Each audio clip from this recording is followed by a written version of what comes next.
Have you ever left an encounter feeling confused? You're like, wait a minute, what the hell just happened here?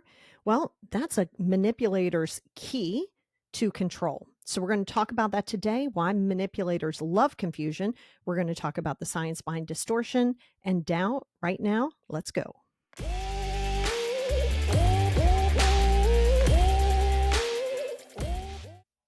Hey, everybody, and welcome back to the Positivity Experience. It's your girl, Lori. Damn, am I excited that you're here. And you already know I am super happy.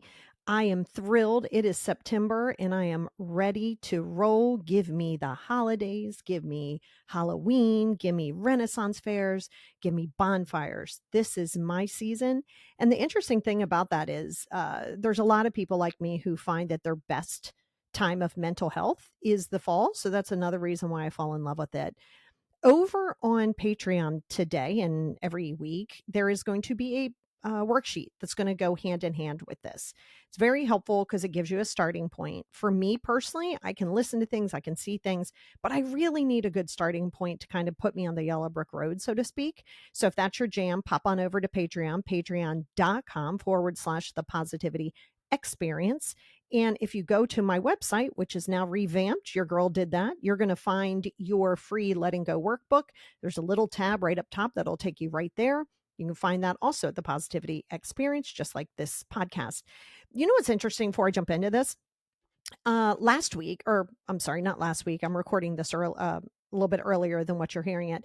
Last week from recording, I did something on investing in yourself. The ironic thing is, at least for this audience, for my audience here, it is more about arming yourself towards others, but also self awareness. And if I get too fluffy, like, oh my God, you can do it, great job, people are fine with it, but they're like, ooh, come heavier, because that's what we tune in for. So it's just kind of funny because that's kind of how I live my life. That's how I work with my clients. And yes, you guys ask me, do I take clients? I do all over the world. It's all Zoom. You can also find those appointment bookings directly on that website as well. It makes it super duper easy. So I really want to talk to you today about the confusion cycle for manipulators. Again, many of us, most of us have been there at one point or time. So let's not pretend like it's never been us. The key is to be aware of it, why we do it. Is it in control? Is it in ego? What is it? And then correcting that pattern to where you're no longer doing this. So be careful of projecting the judgment because at some point or a time or another, there's been some of these tactics from us because we felt lost. We didn't have the tools. So always give yourself a little compassion while listening to this. However, that being said, if you find that a lot of this, you're like, oh God, I do that, that's okay. I mean, it's not okay, but it's okay to be aware of it and then focus on getting through that piece of it because it's all part of learning how to live a life. So the confusion. To confuse someone, I mean, you've been confused. To confuse somebody is like, oh my God, what's happening? Think about the times that you've been confused in your life. You're like, "Oh, how do I feel? This is how I'm seeing it, but is it that way? Am I right? Am I wrong? Where am I?" And a manipulator's tool is to thrive on that. Because any time that you see a directness from yourself or you're like ready to address it, and somehow there's this covert way of twisting it to where you feel confused, now you're walking directly in the trap. So before I even get into any of this is where you have to look and say, is it in your family? Is it maybe your spouse? Is it your adult kids? It could be any of the above. And the key here is to understand that until you're willing to be assertive, until you're willing to be the villain, until you're willing to address it head on and be assertive, you will stay stuck in the place that you're in right now. Now, that being said, that's okay because you're working on it or you wouldn't be here. You want to work on it. No fast fixes, no magic. There's none of that to it. And you're going to have to feel uncomfortable. So many people want to feel confident and do the things or before they do the things. And that's not a thing.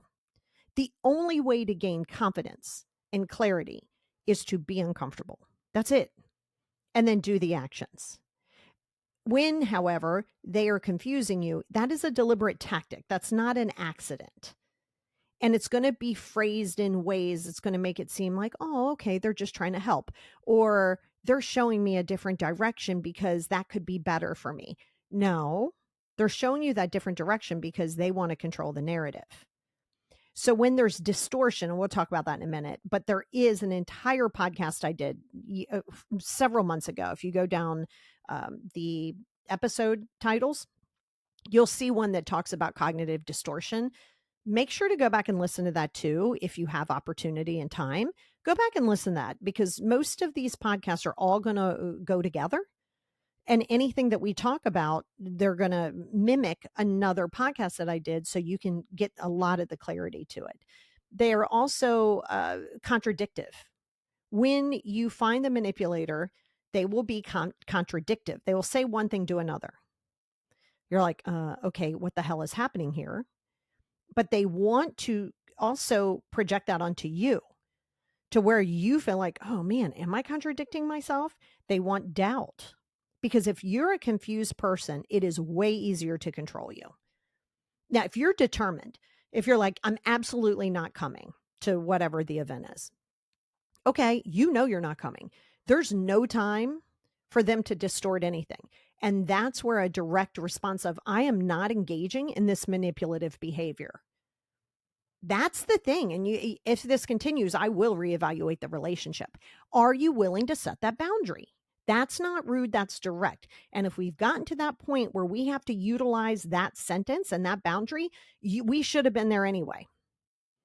So you got to say, am I willing to say, I'm not engaging in this manipulative behavior? Are you willing to call it out? Stop trying to avoid it. And I get that. Like if you're in avoidance, or if you're afraid of, if you're a fear of conflict, that's what we want to work on. So you might not be able to just jump out there off rip and start setting these kind of boundaries, but we do need to go back and to sit with you and say, why are you so afraid of losing a person who is constantly in, I'll say constantly, that's kind of, let me not say constantly, who is in a control mechanism, who does not understand when you put yourself as a priority. Why do you care? Why? Because you're falling in love with hope of the relationship you want it to be. You're going to have to stop doing that, because you're going to continue this cycle forever and ever. So there's science behind confusion. That's right. So there's a cognitive overload, and this is from Miller's Law. This was created many, many years ago, or studied many, many years ago. And that's where your brain can handle about 7 chunks of information at one time. About 7 chunks, sometimes even less. So if you have, like, I have ADHD, or if you have little bit of, let's say you're having a hard time with studying, it's hard for you to even absorb those 7 chunks. But let's say for all intents and purposes, 7 chunks of information at one time. So when a manipulator exploits this, they will do that by overloading you with contradictions, rapid changes, or word salads. So now there's so much happening. You're like, what is going on?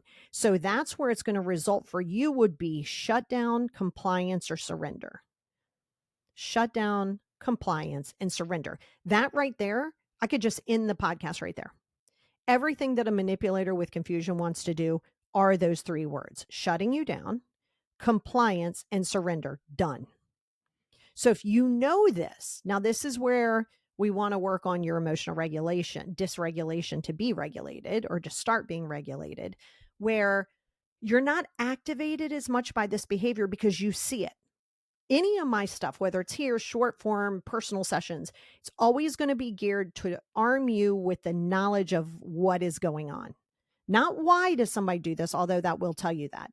Then you have to say, why am I aggravated? Is it my ego? Do I want to be right? Do I want it to see that? Great. Now we know to work on yourself, because it's always going to come back to you anyway. But really think about that. Think about the last time you enter, and I actually think I have this on that Patreon sheet as well. But something like, when is the last time that you interacted with somebody like that? What did that do to your body? How did you respond to it? What was that fear center like for you? So when you have fear, we talked about the amygdala multiple times. We will talk about it multiple times forever and ever and ever. And that amygdala hijack, that's where that overwhelm is going to activate that fear center, which is located in your amygdala. So the overload goes, oh my God, we are in danger. So again, that shuts you down, and that shuts down the logical reasoning. So it's hard for you to look and be like, oh, I see what's going on here. Ooh, this is textbook. Because by the way, things I'm telling you right now, those are textbook actions and textbook behaviors. This isn't new. I'm not, reinventing the wheel. This is the script in which they're going to use. Okay, they might change the verbiage a little bit, but it's still a script because there's only so many ways a manipulator can confuse you. They can't reinvent it. But when you have that amygdala hijack, your logical reason goes out the window. But we want to get you to the place, and it will take time, where you look and you say, "Oh God, I see what they're doing," and it's almost laughable to you because you're like, "Wow, they are really falling in line with this script. They do the same thing over and over again," and you're like, "Could we get something new? Because this is getting very tired." You're not there yet, but we can get you there. But if you are defaulting to a fawn, which is agreement, because now you're overloaded, you feel fearful, you feel activated. So, of course, you're going to be like, well, I just don't want to be afraid. This is uncomfortable. Of course, that's their whole strategy. You don't think they know that? Of course, they know that. So, the moment you go into fawn, is the moment that you start agreeing with them. So now that it's right there. And then you're going to freeze too, right? So you're shutting down and you're in agreement because there's just too much going on. In turn, you're going to flight that, which is avoidance. So you're going to avoid setting the boundaries or saying, I see the manipulator, I'm not engaging in this manipulative behavior. Until you get there, you're going to constantly avoid interactions. You're going to freeze and you're going to sit in agreement. Now, cognitive dissonance. This is where cognitive dissonance is going to come into play. When your memory, okay, this is your memory, when your memory and their version clash. You see this all the time. I did one a couple weeks ago on twisting your words. Please go back and listen to that. And if you're on Patreon, please pull out that worksheet when you're doing this worksheet this week. It's going to be very overlapping and very helpful. When you have frozen, now you're frozen because you're like, this is how I remember this situation. And they're like, that's not at all what happened. Now, let's be fair. You and I can have the same childhood, same everything, and have different views on it. That's okay. Because we could have grown up the same and I can see it as traumatic and you could see it as amazing. Neither one of us are wrong. That's our experience. This isn't for those things. This is for the person who doesn't want to lose control over you. So so now you have dissonance and your brain feels that tension. It's like, oh God. So to relieve that discomfort, you're going to default to their version, even when it's wrong, because it's easier, right? You're in compliance, you're in agreement. You don't like the stress. Your brain's like, oh my God, we're in danger. Just say whatever you need to do whatever you need to do to make yourself safe. And I don't even mean physically safe. I'm talking about emotionally safe. Because if we're talking about physically safe, then that's a whole different topic on we need to get you out of that. But there are resources. You just have to be willing to be open to them. But anyway, that's a totally different topic. However, this is all about emotional here. So you're going to default to their version, especially if you're in people pleasing, right? If you're a fawner, you're like, all right, well, I mean, I didn't feel that way, but all right. I mean, if that's what they say, then you're immediately going to fall in line. There's something also called authority bias. This is, authority. You're familiar with that. So in confusion, the brain craves clarity. This is in general, not just in confusion, but especially in confusion, your brain craves that clarity. Now, manipulators, however, step in it as the confident authority, and the authority bias makes you defer to them. And the authority of this confident person on what's best for you. I know what's best for you. Absolutely. This is what you have to do. I want your best interest at heart. Again, scripts. I'm just worried about you. I just think that there's so many other opportunities for you. And this isn't for the person who's being caring. This is about the person who's trying to manipulate it because they don't want you to go away to NYU and you live in Alaska. They don't want you gone. So now we have to try to convince you that that's a bad thing because they want to manipulate you into their comfort zone. Learned helplessness. Oh, this is a big one. So repeated confusion creates the belief that the resistance is pointless. Like, all right, Well, it is what it is. So compliance becomes the survival strategy. It's like, I'm hopeless here. So you've learned that hopelessness, which really kind of goes hand in hand with victim mentality. And we understand that how you got there wasn't your responsibility. It wasn't your fault, but you are here now. So just keep in mind that those two things are going to go hand in hand. So what does that look like from a manipulator's playbook? Let's pretend we pulled out this book. You're going to hear me talk to you about it with gaslighters, narcissists, victim people, victim mentality people, you name it. There's a script. And there's, again, only so many ways in which they're going to be able to present that. Now, word salad, that's where they're over explaining endless tangents to overwhelm you. They're going to over explain why you going to, let's say it's NYU. They're going to over explain to you why it's not good. They're going to tell you about all the crime in New York. They're going to tell you about why it's a waste of money. They're going to talk to you about so many things. And then they're going to say, well, don't forget, your grandmom's here. She's not going to be around forever. So now there's all this word salad happening where you're like, what? Wait, what is going on? And you feel overwhelmed because you might already be, and let's say it isn't even college, right? You're like, I'm going to get a new job. I might be getting out of this marriage. I might be doing these things. And this confusion is created to where there's constant talking about it. And there's going to be different things that are going to throw you. Oh, these are the positives. These are the negatives. In theory, that's good, but that's for you to do, positives and negatives, not what other people say. Contradictions. You're going to see them contradict themselves on a regular basis. They're going to deny and affirm the same thing to destabilize your memory. They're going to deny it, and then they'll affirm it in the way they feel comfortable. And then you're like, wait, did they? Did they not? Well, wait, they did take accountability, but maybe I'm overreacting. So now they've denied it, and then they've affirmed it to make it make sense.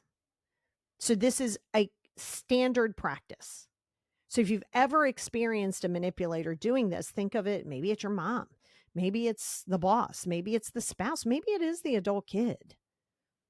So think about those two things. They're telling you and they're throwing all of this knowledge at you, or not knowledge, all of these words at you about why it's not going to work.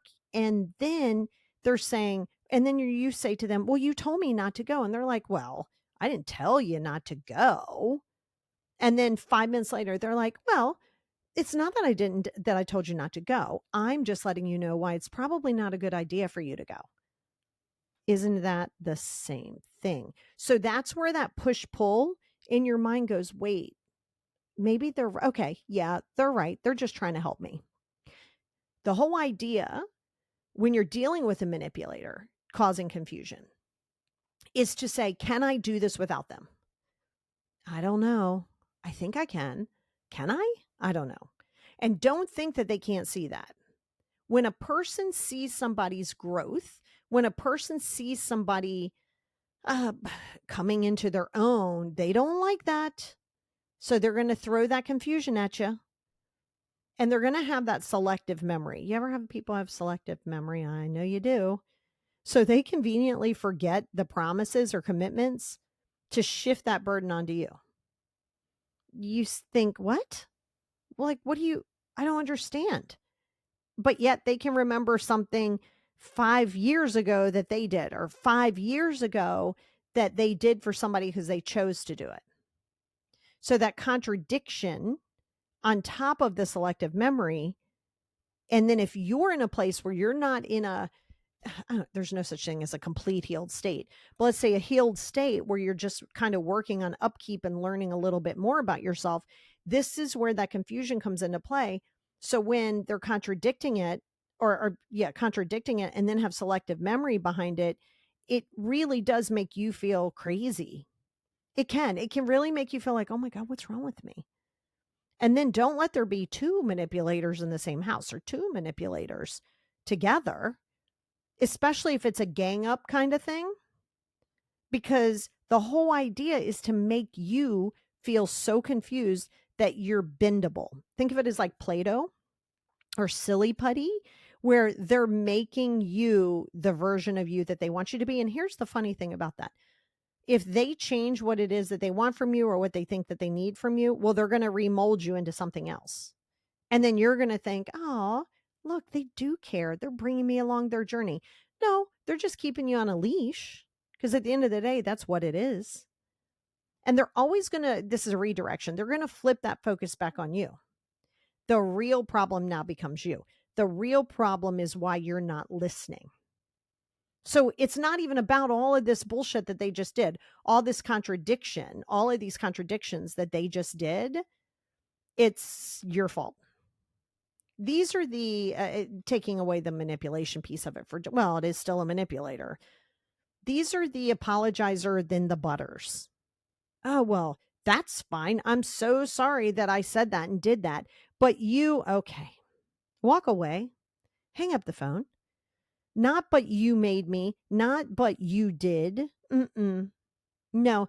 And also keep in mind, sometimes those quote unquote apologies are still to keep you on the hook.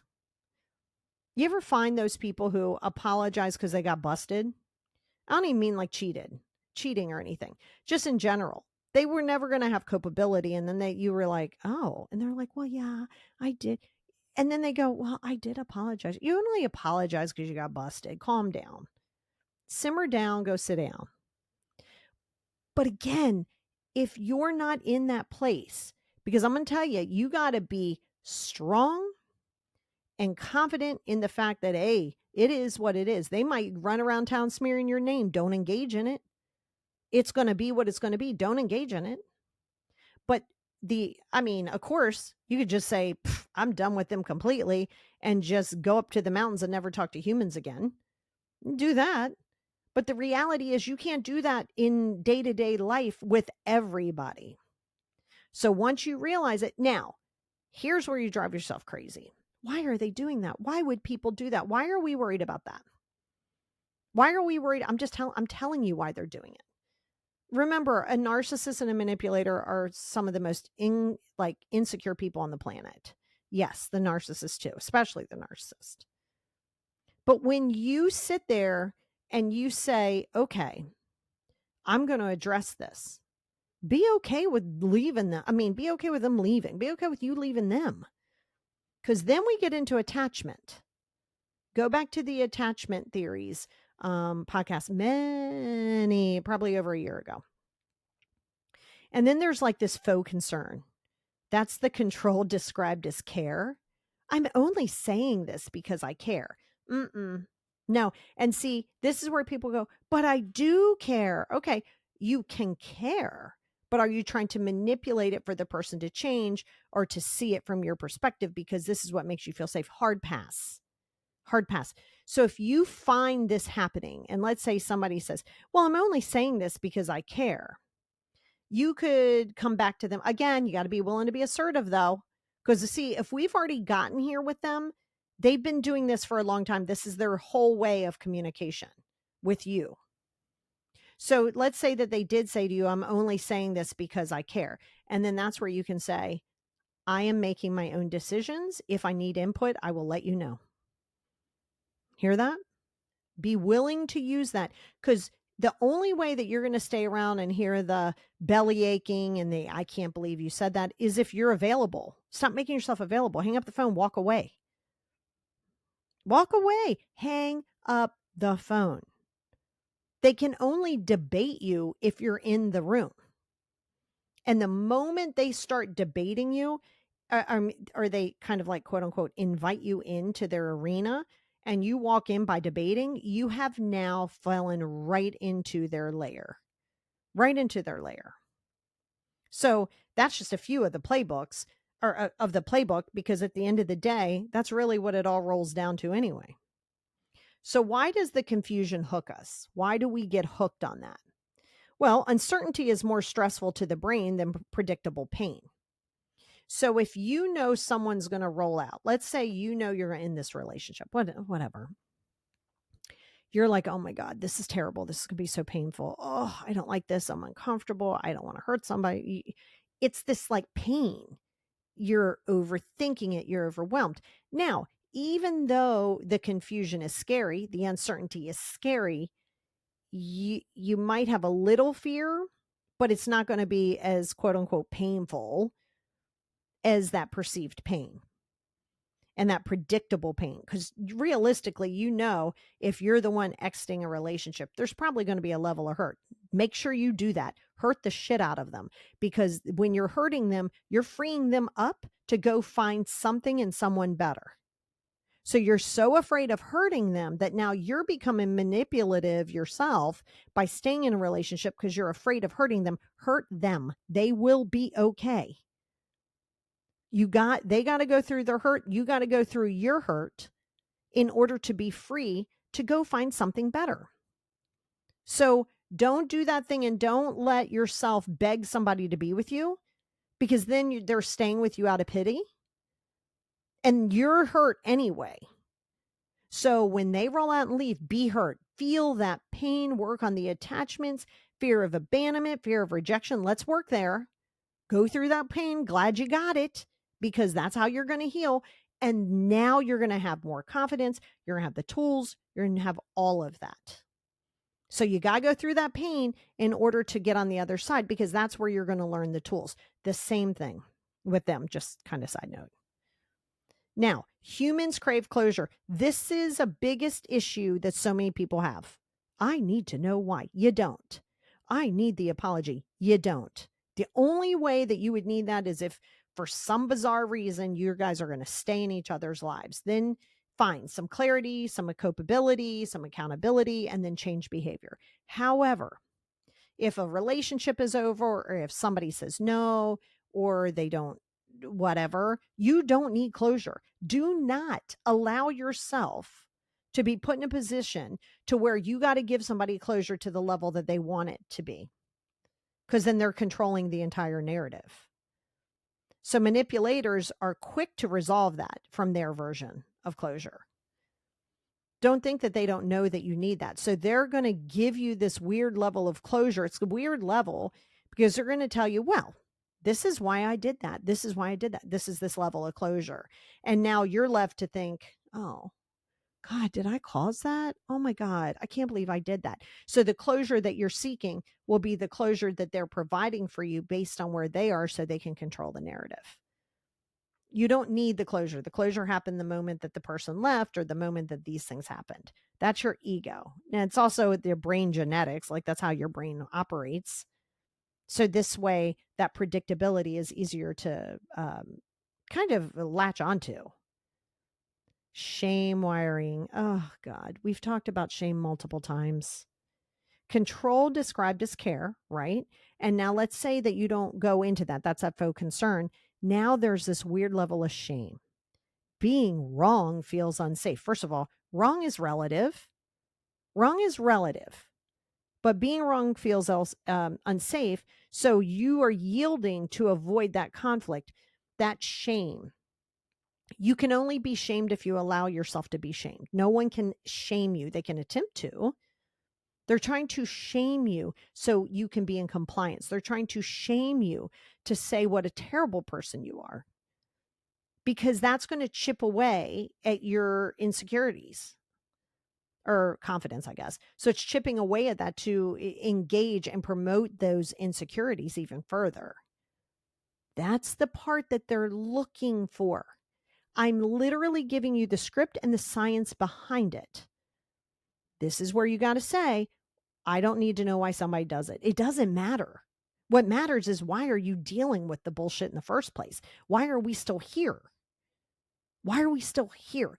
Formulate an exit strategy. It might not be today, but I got to tell you, you got it. And until then, be willing to be direct. Be willing to be called the bitch. Be willing to be called the asshole. Be willing to be told that you're rude, you're selfish, you're self-absorbed. That's going to happen. I'm giving you the script. You're going to hear those words.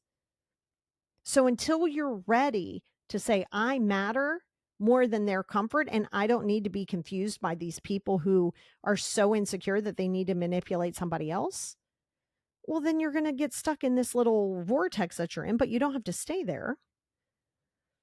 So here's some examples. So let's say it's a relationship. A partner, oh my God, and you know this, I'm going to say partner, but this could also be for parents. They're going to argue in circles until you give up, just until you lament. Okay, fine, whatever. Okay, fine, fine. Here's the key to that. Stop staying.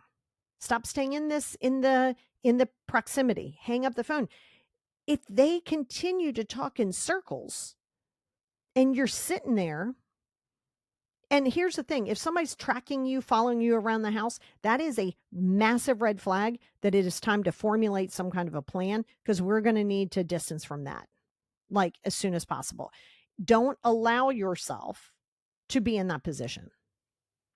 This is allowability, and maybe that's what you're used to, and maybe that's how you were raised, and we understand that, but you can see it's not healthy for you. If you feel that every time you start to get a little confident, you're squished down, that's where we have to work on first and foremost.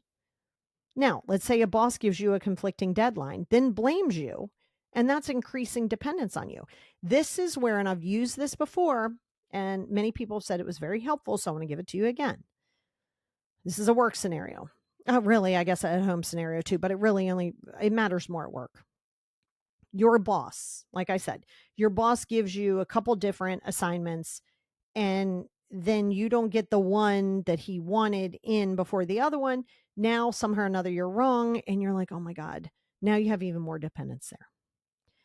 If it's Monday and your boss, whomever your boss is, says this project A, needs to be done. I need this by 4:00 Friday afternoon. It's very important. I need you to get it to me. You're like, okay. You're meandering around, you're cruising, you're making some good progress. It's Tuesday evening, Tuesday afternoon. Hey, before you go, can you come in the office for a few minutes? You're like, sure, no problem. You come in the office and your boss says, hey, John, his higher up, his superior, just gave me this and said it's mandatory that we get this by Friday. Now, you got some choices here. You can either say, okay, and go about your business, or you can say at that moment, okay, Monday, you did give me project A, whatever that is, and you said that it was extremely important to have that done by Friday. Well, it's Tuesday afternoon, and project B here, there's no way you have to be willing to say this. There's no way I'm not going to be able to get both of them done. Say it straight up.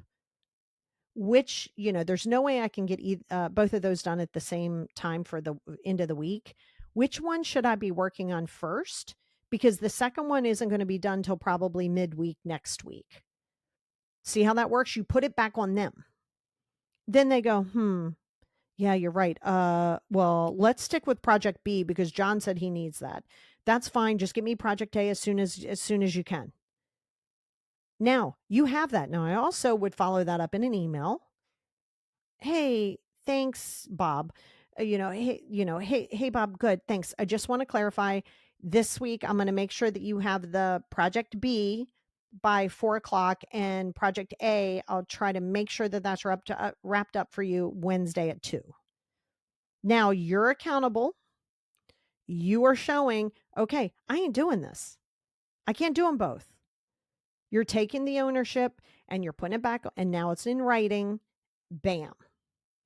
But the problem is sometimes you're afraid to say, oh, I can't get it both done. That does not show incompetence, by the way. That shows competence. It's like, since we're now talking about bosses all of a sudden, because a boss can be very manipulative too. So it's not abnormal, right? Because you could be confused. Well, they said that I needed project A and project B. I don't know which one to do. Which one should I do? So there's still a level of confusion. So going back into the work thing, if you don't understand something, I don't care if you had 5 classes on it. I don't care if you read 16 books and you sat with 4 different managers. If you're given a project and you don't understand it, say something. Oh man, I'm afraid to say something. I did this. I'm supposed to know this, blah, blah, blah. So now you tell somebody that you can do it. And now the end of the week, it's half-assed done or it's not done at all. And now they're upset with you. And now you're like, well, I tried my best. Yeah, you tried your best because you were sitting there and you're trying to wing it. Own your stuff. So keep in mind the confusion is going to happen at work. I don't say going to happen. Let's say it can happen at work, can happen in personal relationships, professional relationships, all of those things. And you know what? It's funny. In some levels, you manipulate yourself. You cause confusion for yourself. This is where the dissonance comes into play.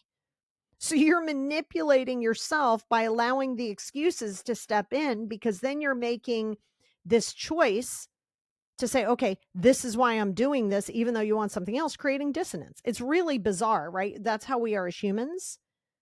And that can come from many different ways, from perfectionism to not wanting to because it's overwhelming. And this is where a manipulator is going to, this is where you can really put them under a microphone, under a microscope. When you put something back on them, and let's say you do say, okay, let's use that example. This person's in Alaska. You're going to go to NYU, whatever the case may be. When you put it back on them and you say something along the lines, put it in your words, why should I take what you're telling me into consideration? Well, because I'm just looking out for you. I am going to make my own choices. I'm making my own choices.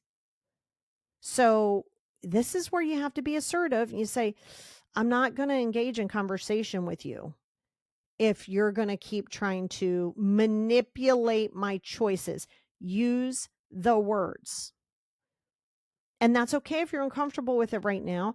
Get on my books. Let's work together, or work with somebody. But stop trying to do it on your own. So in your family, and you might have seen this a lot growing up as a kid, the parent mixes concern with contradictions. Now that's leaving you disoriented but compliant. So they're concerned, but they have contradictions. If you've ever had a parent or a person, anybody, say to you, well, do as I say, not as I do. Okay. What the hell? All right. So I have to be in compliant on some rule, but you don't have to do that. Now I'm confused. I'm left confused. Okay.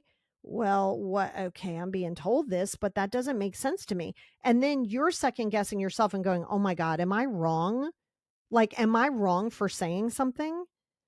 I'm supposed to be compliant and do as I'm told to do. And I promise you, this is in some families. It was in mine. Now, I am 54. And back then, I know, taking it way back, sound like my grandparents. But back in the day, those things were far more common. However, they're just as common today. People just cloak that with different words. They'll cloak that in different words. Instead of saying, do as I say, not as I do, they'll make excuses why they're doing what they're doing, but expecting you to do something else. It's just not going to have the same verbiage, right? Instead of saying, do as I say, not as I do, it's going to be, here's an excuse as to why I do this. And this is also where you'll get people who will weaponize their anxieties, their depressions, their ADHD. They're going to weaponize it and say, well, I can't help it, but you got to help it. It's the same thing. Different words, same scenario. So how do you break free from that? Well, you got to slow down. In that moment, you're trying so hard to be heard, be right, be seen. You got to slow that down. You got to slow that down. So you got to say, you don't got to do anything. A good point of discussion could say, hey, we're going in circles. Let's focus on one point at a time. Again, you're putting that ownership back on them. Now that might freak them out. They might be like, well, fine, but I got so much to say. You're going to see them squirm, and you're going to see them panic a little bit, like you just shine the light in their eyes, because they're not used to that. They're used to the compliance. So when you're saying, hey, there's a lot of things happening. We're going in circles. We're going, not you're going. We're going in circles. Let's focus on one point at a time. Now, the other side of that is there will be people who are going to yell at you and scream at you. Nope, walk right on off. You always walk away. Well, after a while, that sound's going to get, slower and slower and farther away. You're always doing this. Hey, you're why he's doing this, right? And so their voices will get quieter the farther you distance from it. But you got to slow things down. Now, you also have to anchor in evidence. Keep a reality log. This is where your positivity journal, which by the way, I will be packaging the 5 journals and you will be able to purchase them in the not so distant future. I'm just finalizing up my trademark since I did create them. And then you will be able to access them on my website and purchase them should you choose, and you can buy them independently. But I was thinking about that because when you're doing that, there's a reality log. And I mean, don't be weird with video recording because then I'm not hanging out with you. If everything you do is on video, it's like, all right, let's have this conversation. Be like, no, you're by yourself. But keep the reality log, keep the dates, the screenshots are good. Notes, screenshots can be your key. Very important. This way you have it. Even though I might tell you, I might add here, I don't care what kind of proof you have. There will be people who will look you square in your face and tell you, nope, that's not what you're seeing. And you're thinking, are my eyes failing me? But this is in writing. This is the screenshot. Oh, how convenient. You cut off the point that you said, but okay, well, wait a minute. First, it wasn't you. Now it is you. This goes back to that other thing. It wasn't you. That's not true. But then it is true. But then I'm remembering it wrong. So if you're not in a place to know that that's what's happening, you're going to get confused extremely quickly. You also got to refuse the spin. This is where assertion and confidence comes into play. This is where, hey, stop chasing contradictions. We remember differently, and my version stands. This is parents. This is anybody. The issue isn't necessarily you saying it. It will be for them. But the issue is you staying to try to get them to understand it. Stop doing that. Now you kind of become manipulative your damn self, even though you're like, hey, just hear me, just hear me. It's still a level of manipulation, whether it's on purpose or not. So literally say, hey, stop chasing contradictions. Call it out. Call it right on out. Hey, we remember differently, but my version stands. And this, you ever hear somebody say agree to disagree? Yeah, that's kind of what it is. But then you have to say, and they get to say, by the way, are they willing to tolerate it? Are they willing to deal with the fact that it's different? Is it something that you guys can move through and navigate through? Great. If not, and let's say you're willing to and they're not, they have every right to roll out, as do you. But refuse to take it on. Refuse that spin. You also got to step out of isolation. Validate the experiences with trusted people in your journaling. Journaling is your secret key. If you must journal in only one journal, that's better than none. However, the 5 journals are effective. Psychology has shown that. Science has shown it when you're compartmentalizing. And I think that my 5 journals would be an amazing tool. Like I said, I want to make sure that all of the trademarks are there so no one can mimic it, because that could be happening. So I'm going to dead that very quickly. You want to strengthen your internal confidence. You want your daily affirmations and nervous system regulation. And you can say, there is chaos. That's their chaos. And that's not, their chaos is my confusion traditionally. So you want to change that. Their confusion is not their confusion. Good Lord. Their chaos is not my confusion. Now, affirmations are not miracles. You got to utilize them by acting accordingly. The words themselves are not magic. A podcast isn't magic. One session with me or anyone else is not magic. These are all tools for your tool belt, but it's consistency. So you want to strengthen that internal confidence by the affirmations, but then you have to live accordingly, because if you're not, now we're in dissonance again. That's where you say, oh, I want to do blank, but I'm doing this instead. Your actions and words are not in alignment. Confusion itself is not evident that you're broken. Your confusion does not say you're broken, because it isn't. It's evidence that someone's benefiting from your fog. When you're foggy, somebody's benefiting from that. When you're uncertain and you're allowing yourself to be put in a position. I'm saying when you're in a position that you're choosing to stay in, like a conversation with a boss long term, or a conversation with a spouse or a sibling. Don't allow yourself to continue that behavior of being available for them, because they will benefit from your fog and your insecurity. You don't think that they know that you don't like conflict? Oh, they know. That's why the moment you start getting a little quote unquote confident is the moment they're like, ooh, simmer down, go sit down. And you're like, oh, well, damn. Yup. And they do not need you to clear. They need you to be compliant. They don't need you to be clear. They don't want you to be clear. They want you to be compliant. Always know this. So instead of saying, why would they do this? I'm telling you why. Don't beat your head against the brick wall and go, but I don't understand why they would do. Well, they are doing it. Don't worry about you not understanding. Understand why you need to understand it. Ask yourself why you always need the answer to something. That's where that's something that's in your control. As you start doing that, then the confusion becomes less and less. Clarity itself is resistance, and it's power. The clarity in your life, the clarity of what you're going through, is power in itself. And you deserve that. But once you're aware of what somebody's actions are, I get it. You're allowed your feelings, but don't allow yourself to say, if I'm compliant, then they'll be in my life. Because now we navigate into attachments, insecurities, abandonment, all of which we've talked about and will continue to talk about.